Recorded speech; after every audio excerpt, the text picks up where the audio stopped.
Salve, salve, segundo ano! Como é que vocês estão? Espero que bem, né?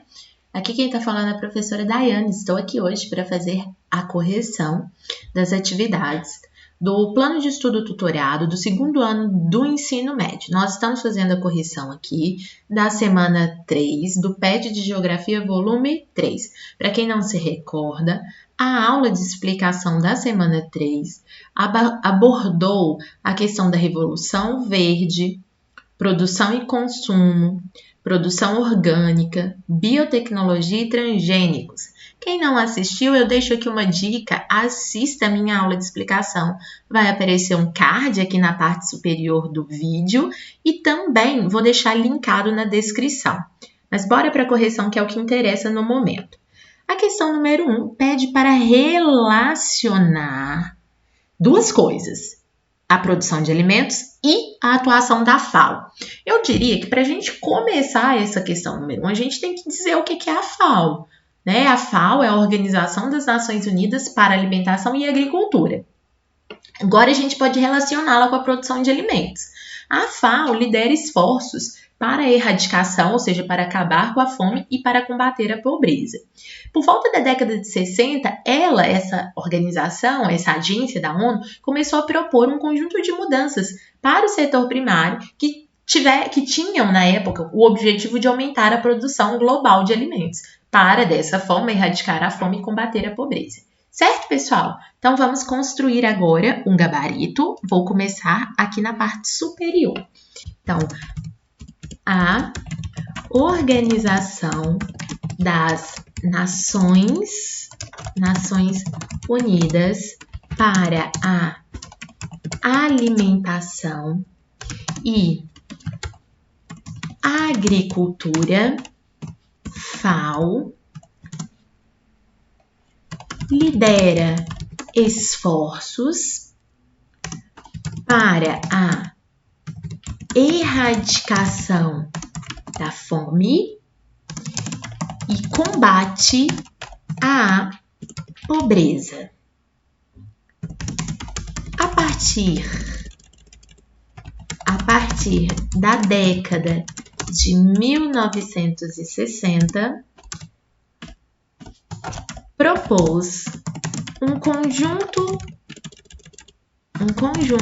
de mudanças para o setor primário, com o objetivo de aumentar a produção global de alimentos.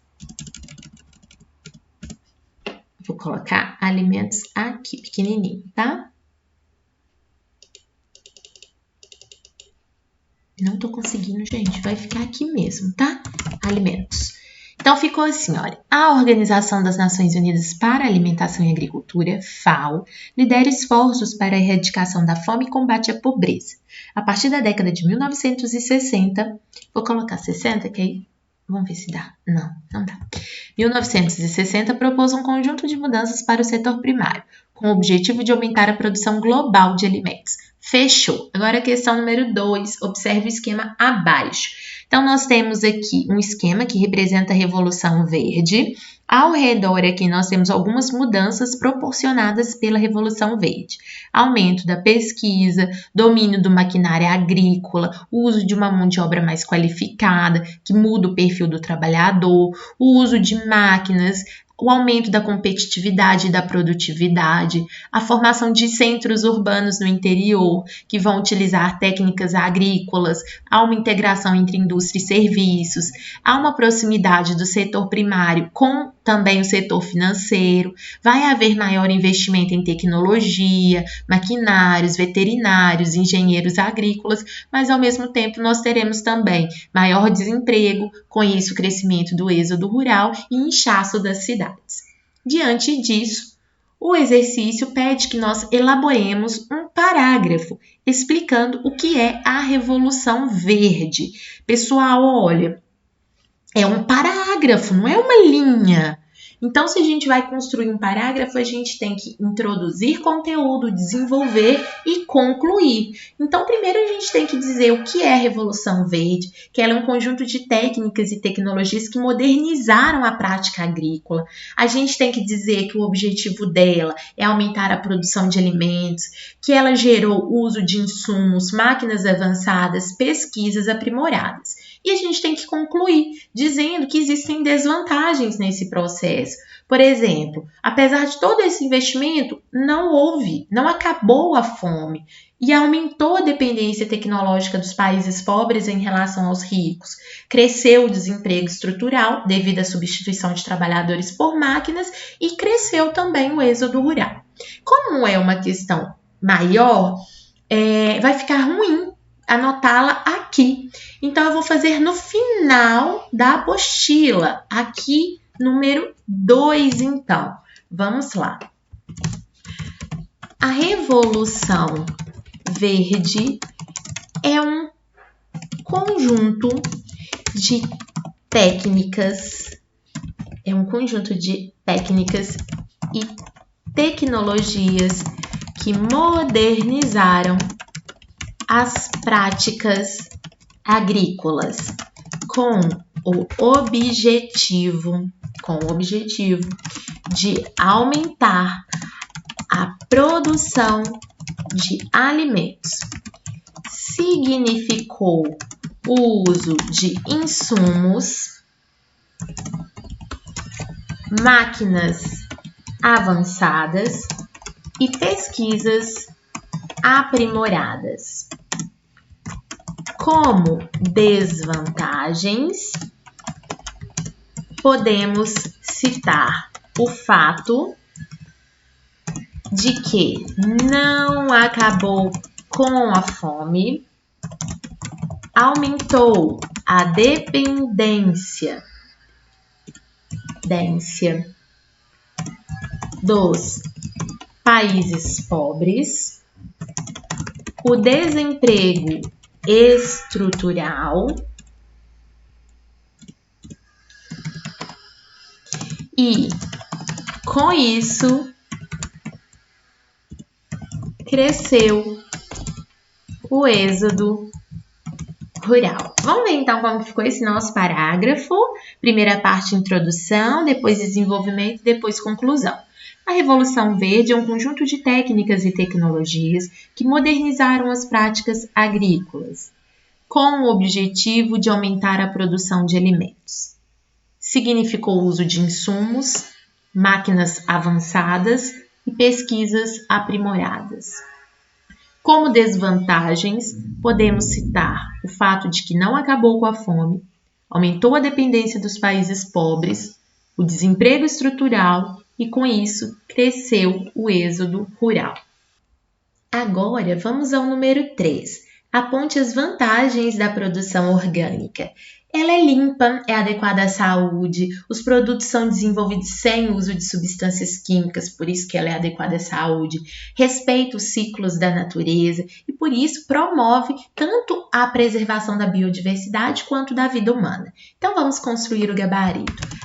A produção orgânica é limpa e adequada à saúde, pois os produtos são desenvolvidos sem a utilização de substâncias químicas.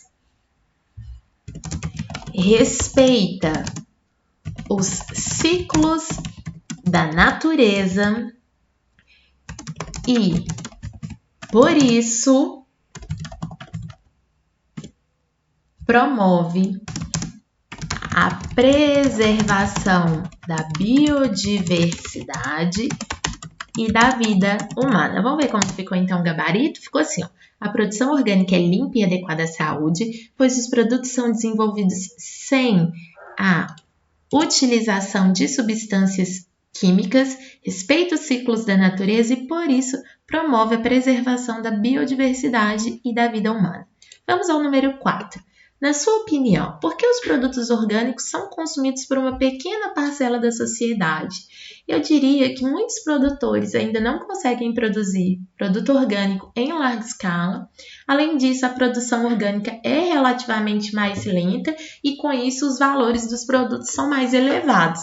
Então, não é todo mundo que pode pagar por eles. Então, vamos lá. Porque muitas propriedades não conseguem produzi-los em larga escala. Além disso, a produção orgânica é relativamente mais lenta e os valores dos produtos são mais elevados. Portanto, ainda não estão acessíveis a todos. Vamos ver como ficou o gabarito? Ficou assim, ó, porque muitas propriedades não conseguem produzi-los em larga escala. Além disso, a produção orgânica é relativamente mais lenta e os valores dos produtos são mais elevados.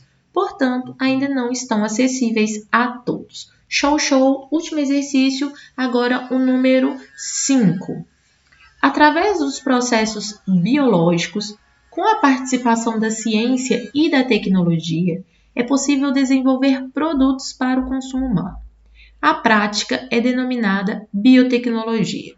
Você considera verdadeira ou falsa a sentença acima? Justifique. Pessoal, a sentença acima é verdadeira e a biotecnologia tem sido largamente praticada com o objetivo de cultivar plantas em um ritmo mais avançado, fazer com que os animais engordem também mais rápido, mesmo quando o clima e aspectos físicos são inadequados ao tipo de produção. Um exemplo disso, na prática, são os alimentos transgênicos. Então, o número 5 eu vou colocar aqui embaixo, tá? Porque eu coloquei o 2 aqui em cima. Então, verdadeira, a biotecnologia tem sido largamente praticada para cultivar plantas em um ritmo avançado e também a engorda de animais, mesmo quando o clima e os aspectos físicos são inadequados ao tipo de produção desenvolvida.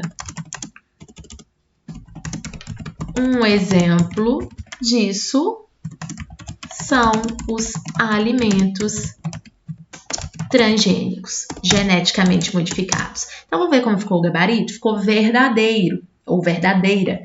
A biotecnologia tem sido largamente praticada para cultivar plantas em um ritmo avançado e também a engorda de animais, mesmo quando o clima e os aspectos físicos são inadequados ao tipo de produção desenvolvido. Um exemplo disso são os alimentos transgênicos.